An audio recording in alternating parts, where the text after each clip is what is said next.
প্রিয় ভিউয়ার্স, আসসালামু আলাইকুম। আমাদের কিষান ইউটিউব চ্যানেলে সবাইকে স্বাগতম। আশা করি সকলেই ভালো আছেন। আলহামদুলিল্লাহ, আমিও ভালো আছি। তো প্রতিবারের মতন আজকে একটি ছোট্ট ভিডিও নিয়ে আপনাদের মাঝে আসলাম। তো আমার কাছে আরেকটা ফার্ম আছে। তো ওই ফার্মের মধ্যে কালার বার্ডের বাচ্চা নেওয়া হয়েছে।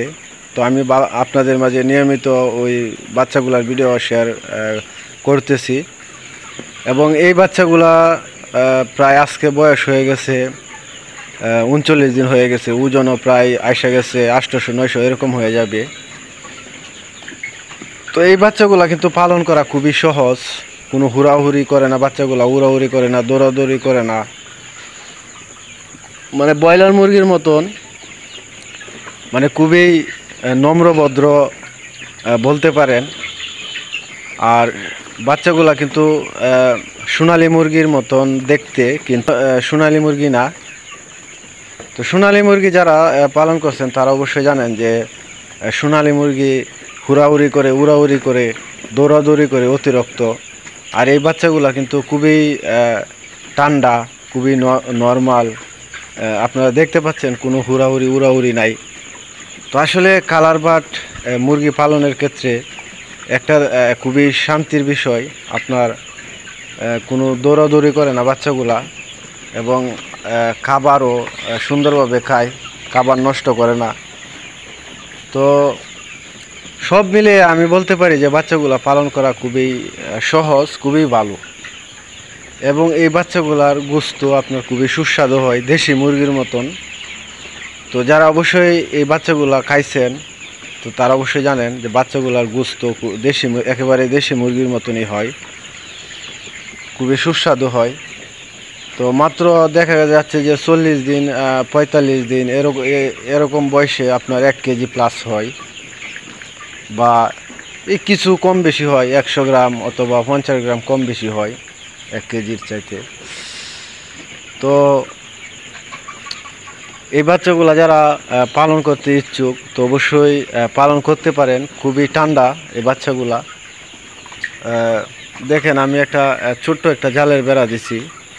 তো বাচ্চাগুলা কিন্তু ইচ্ছা করলে জালের ওই পারে যাইতে পারে, কিন্তু বাচ্চাগুলা ওই পারে যায় না, কারণ বাচ্চাগুলা দৌড়াদৌড়ি খুবই কম করে, একেবারেই ঠান্ডা।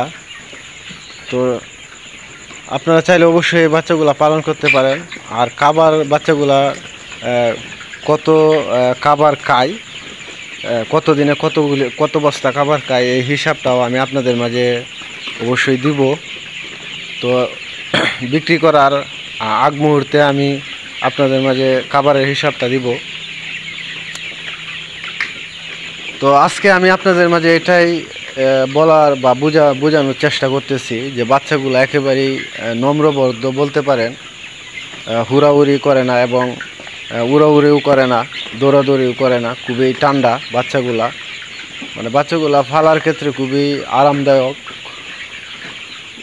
তো আপনারা চাইলে এই বাচ্চাগুলা ফালতে পারেন। আর বাচ্চাগুলার অসুখের বিষয়টা তো আমি আপনাদের মাঝে আর আগের ভিডিওতে বলছি, যে বাচ্চাগুলাকে যদি আপনারা সঠিকভাবে ভ্যাকসিনটা দিতে পারেন, তো আশা করি আর রোগের কোনো সম্ভাবনা থাকে না। তো মাঝে মাঝে দেখা যাচ্ছে যে আমাশা হতে পারে, শুধু একটা ভয়ে আমাশা, রক্ত আমাশা হয়। যদি রক্ত আমাশা না হয় তাহলে আর কোনো সমস্যা নাই। তো আলহামদুলিল্লাহ, এই পর্যন্তই আমার বাচ্চাগুলার কোনো আমাশা হয় নাই। ভ্যাকসিন দেওয়া হয়েছিল, তবে মাঝখানে আপনার